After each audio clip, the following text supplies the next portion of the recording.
Magandang araw sa inyong lahat. Maraming salamat sa patuloy na pagsuporta ninyo. Ito pong channel na ito ay nais naming i-share sa inyo para magbigay kaalaman sa mga basic knowledge o general information tungkol sa ating mga batas o sa anumang usaping legal at sana ay makatulong po sa inyo.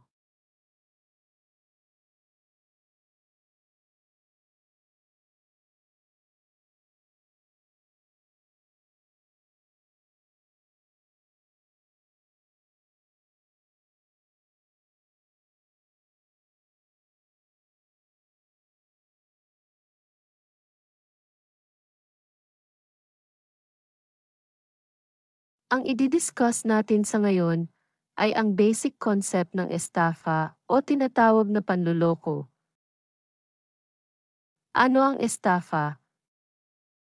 Ano ang elements ng estafa? Ano ang forms ng estafa? Ano yung mga halimbawa ng estafa? Ang utang ba o loan ay estafa? Ano ang remedies sa sitwasyon na nagkaroon ng estafa? Ang estafa ay isang criminal offense na nakapaloob sa Article 315 ng ating Revised Penal Code. Ang estafa sa simpleng salita ay isang panloloko, swindling, o kaya naman ay fraud, o panlilinlang, o pag-abuso sa tiwalang ipinagkaloob mo sa isang tao, yung tinatawag na deceit, false representation, o yung abuse of confidence. Ano yung elemento ng estafa? O paano natin masasabing may estafa? Number 1. The accused defrauded another person. Number 2. The accused used deceit, abuse of confidence or fraudulent means. Number 3. The victim was damaged or prejudiced. Sa estafa ang taong involved dito ay yung nanloko. Yan yung tinatawag na akusado. At yung biktima o yung offended party. Dapat natin tandaan na kapag sinabing estafa, ito ay may intent to defraud. Ibig sabihin yung akusado ay may intensyon na manloko at gumamit siya ng panloloko o deceit, o panlilinlang o kaya naman inabuso niya ang tiwalang iyong ipinagkaloob sa akusado. Ano yung consequence ng panloloko? Dahil sa panloloko ay nagsuffer ang biktima ng damage o harm, pinsala. At kapag sinabi nating damage o harm, ito ay may valuable consideration usually in terms of money. Para manunawaan natin ang estafa ay magbibigay po ako ng mga halimbawa. Una ay yung tinatawag na estafa by abuse of confidence. Halimbawa nito ay isang sitwasyon na kung saan, dahil sa sobra kang busy ay hindi mo maasikaso ang pagbayad ng real property tax sa City Hall. Then yung isa mong kaibigan ay nag-offer sa iyo na siya na lang bahalang ang magbayad ng real property tax mo dahil pupunta rin siya ng City Hall. At sinabihan ka rin niyang huwag mag-alala dahil marami na siyang tinulungan na magbayad ng taxes sa City Hall. Dahil sa kaibigan mo siya, at dahil na rin sa assurances niya na siya na ang bahalang magbayad sa City Hall ng real property tax ng bahay at lupa mo, ay ipinagkatiwala mo sa kanya o ibinigay mo sa kanya ang halagang 10,000 para sa pambayad sa real property tax ng lupa mo, pero hindi niya ibinayad ang perang ibinigay mo bagkus ay ginamit niya ang halagang 10,000 para sa panggrocery. So sa sitwasyong ito, ay maaring makasuhan ng estafa ang iyong kaibigan dahil ginamit niya sa panggrocery yung perang ibinigay mo sa kanya na supposedly ay dapat pangbayad sa real property tax sa City Hall. Ginamit niya yung pera sa ibang paraan. Pangalawa ay yung tinatawag na estafa by false pretenses. Ang halimbawa nito ay kung ang isang tao ay isang teacher at sinabi sa iyo na siya ang tunay na may-ari ng lupa at nagpakita rin siya ng original na titulo ng lupa at dahil dito ay binili mo yung lupa sa halagang 1,000,000. Pero nung ipapalipat mo na yung titulo ng lupa sa iyong pangalan, ay nalaman mo na yung original na titulo na binili mo ay peke, at hindi naman pala nakarehistro sa pangalan ni teacher at ito ay nakarehistro sa ibang tao. Sa sitwasyon na ito ay maaari mong kasuhan ng estafa si teacher dahil sa panloloko niya sa iyo nung sinabi niya na siya ang tunay na may-ari ng lupa pero hindi naman pala. At yung titulo na pinakita niya sa iyo ay hindi totoo at ito ay peke. Pangatlo ay yung tinatawag na estafa by altering quality or quantity. Halimbawa nito ay pumunta ka sa isang jewelry shop. Lumapit ang owner ng jewelry shop at sinabi sa iyo na ang mga jewelries na kanyang ibinibenta ay purong ginto at ito ay mabibili lamang sa napakamurang halaga lamang. Dahil sa pag-convince ng owner ng shop sa iyo na purong ginto at mura lang yung halaga ng gintong alahas, ay bumili ka ng alahas sa halagang 20,000 lamang. Ngunit mga ilang araw lamang na nagamit ang alahas na nabil mo, ay kumupas na ito at dito ay nalaman mo na peke pala ang iyong nabili sa jewelry shop at hindi purong ginto. Sa ating halimbawa ay maari magsampa ng kasong estafa sa owner ng jewelry shop dahil sa panloloko nung sinabi niyang purong ginto ang alahas na kanyang ibinibenta, pero hindi naman pala ito purong ginto bagkus, ito ay gold-plated lamang. Pang-apat ay yung tinatawag na estafa through fraudulent means.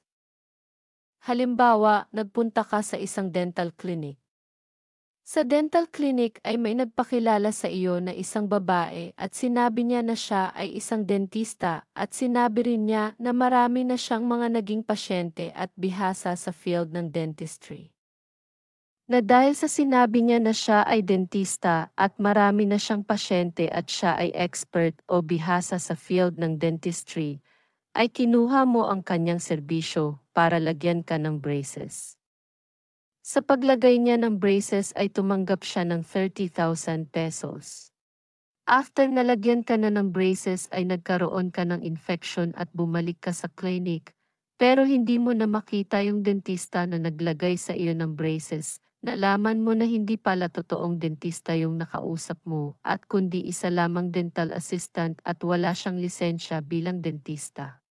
Sa ating halimbawa ay maari mong kasuhan yung babaeng nagpanggap bilang dentista dahil sa kanyang panloloko o pagpapanggap bilang dentista, kahit hindi naman siya talaga dentista at hindi siya tunay na lisensyadong dentista. Panglima ay yung tinatawag na estafa by post-dating or issuing bad checks. Ito yung sitwasyon na nag-issue ka ng check sa mismong araw ng transaksyon para makuha mo o maibigay sa iyo yung goods o pera o serbisyo.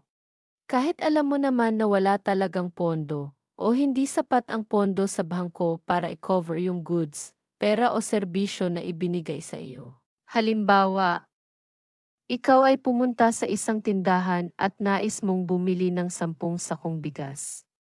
Kinausap mo ang tindera at sinabi mo sa kanya na wala kang cash na pambayad, kaya kinumbins mo yung tindera na meron kang dalang check at mag-i-issue ka na lang ng check at ito ang ipambabayad mo sa tindera. Kinumbinsi mo rin yung tindera na may pondo ang check at hindi siya dapat mag-alala. Dahil sa pag-issue mo ng check at dahil na rin sa pagkumbins mo sa tindera na may pondo ka sa bangko, ay ibinigay ng tindera ang 10 sak bigas na nagkakahalaga ng 10,000 pesos sa mismong araw na binigay sa iyo yung 10 sak ng bigas. Pero nang dinala ng tindera sa bangko yung check na in-issue mo ay hindi ito na-honor ng bangko. Dahil ito ay account closed o kaya naman ay walang sapat na pondo o yung tinatawag na if drawn against insufficient fund. Ano yung hakbang na dapat mong gawin kapag na-dishonor ang check na in-issue sa iyo?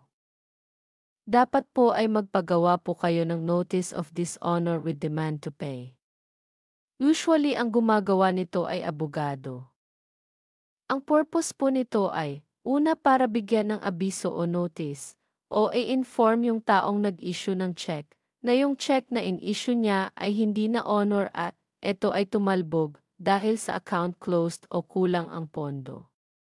At pangalawa, ay para bigyan na rin pagkakataon yung taong nag-issue ng check at 3 araw mula sa pagtanggap niya ng notice para isettle o bayaran o pondohan ang nasabing check. At kung hindi ay makipag-ugnayan na kayo sa inyong abogado para masampahan ng kaukulang kaso, ang taong nanloko at nag-issue sa inyo ng check.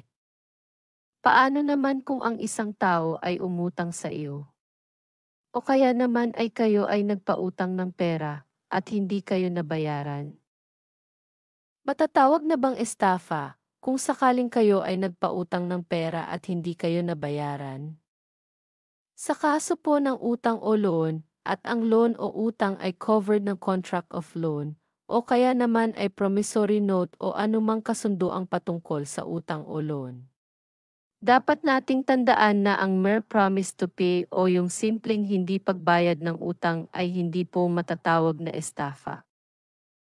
Ang loan o utang ay isa lamang civil obligation at hindi ito matatawag na estafa. Kung sakaling hindi po kayo nabayaran ng utang, ang legal na hakbang na maaari ninyong gawin ay magbigay ng demand letter o kaya naman ay ipabarangay nyo yung taong hindi nakabayad ng kanyang utang. O kaya naman ay yung last recourse ninyo ay magsampa ng civil case, depende sa halaga na hindi nabayaran, pwedeng through small money claim o kaya naman ay collection of sum of money. Napakarami pa pong instances o sitwasyon patungkol sa estafa, pero ang mahalaga po ay makipag-ugnayan po kayo sa inyong napiling abogado para matulungan kayo at mapag-aralan yung sitwasyon ninyo o yung kaso ninyo at para rin matulungan kayong gumawa ng mga dokumentong kakailanganin para sa pagsampa ng kaso. Civil case man para sa small money claims collection suit o kaya naman ay criminal case sa kasong estafa kung sakaling may panloloko, panlilinglang o abuse of confidence. Sana ay nakatulong ang content na ito at sana ay patuloy ninyong suportahan ang channel na ito. Maraming salamat po.